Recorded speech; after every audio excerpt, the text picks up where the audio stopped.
Lots of people these days are deeply desiring to get to be a part of the magic of ayahuasca ceremonies. And so I get this question a lot is like, what does it take to be a guardian or an assistant in these spaces? What's it like? What kind of training is needed? You know, just who should be answering this call? And look, I am not the ayahuasca police. I am not the authority on this, but I can answer it from the perspective of what I look for with people that want to be guardians in the spaces that we do. And certainly from my own experience of feeling this calling. So first of all, we define guardian. What I mean by guardian is the assistants in the ayahuasca space that help make the whole thing happen. They are part of the team behind the altar, and every guardian has their own superpowers. There's no list of traits you should have. I would say the traits that you do need to have, first and foremost, is a deep love for the medicine and for people. If you don't love the wildness of sitting with ayahuasca and the honor of helping other people heal, not the right space, right? Because that's what it's all about. And I mean really love the medicine, because she will test us in every conceivable way. It is not an easy relationship. So you got to love her and be able to see through the trickster intensity and all the rites of passage that exist when we're helping in the space. So if that's in place and there's this deep calling to get to be a part of it, guardianship happens organically. You know, a lot of us in the Western world, we approach things like with a to-do list. Like if I just check these things off the list or get this certification or degree, then I have the authority to do these things. It doesn't work that well and that way in the shamanic space. What that requires is alignment, you know, invitation from the medicine, from a circle that you love, that does the work with the medicine the way that you resonate with, and that the you know, set and setting and the timing, everything sort of divinely aligns.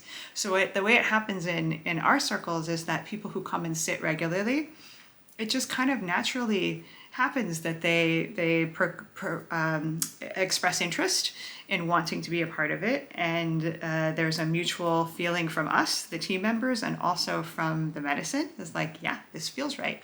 And it's that simple, and it's also that complex, because we can't force it, the opportunity to be a guardian, but it's happening all the time, organically aligning for people. And so for me, what I had to do to find this is just pray, literally sit at my altar every day in deep prayer that this is something I deeply wanted, is to get to meet a teacher that saw my value, saw what I could do, and was willing to create that safe space and community for me so I could learn and be a guardian. And by the way, all guardians don't have the aspirations to sit behind the altar. That isn't the point. Guardian itself is an incredibly sacred role. Some people, that is where they belong, and that is their superpower, and it's beautiful, and it's not less than or greater than any other role, right? Guardians typically do more of the one-on-one work.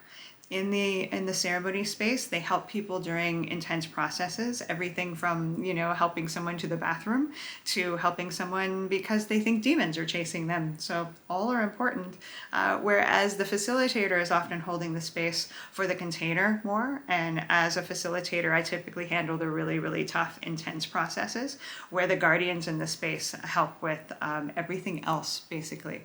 But every circle is different in how they define it and how they do it. Some circles don't even have guardians. You know, it's really just about the facilitator. I think the more the merrier, that it should be a tribe, a community doing this work, but nobody is wrong, you know? But if this is in your heart, if you deeply want to be a part of these incredibly powerful, beautiful spaces, keep sitting with different groups until you find your family, until you find the place where you feel seen and you see what they are doing and it feels aligned, and just don't force it. And don't think that there's a certification or a list of to-dos that you have to accomplish in order to be worthy. You're worthy. There's no, you know, you have to sit 30 times, whatever it is. Like, some of us sit a lot more before we start helping. Some of us don't. It's deeply, deeply personal. It's more between us and the medicine than anything else.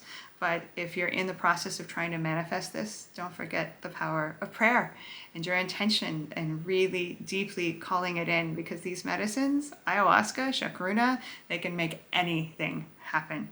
But you got to feel it here first. So thank you so much for listening. Please make sure to subscribe to our channel. Leave us a comment. We appreciate you so much. Be well out there.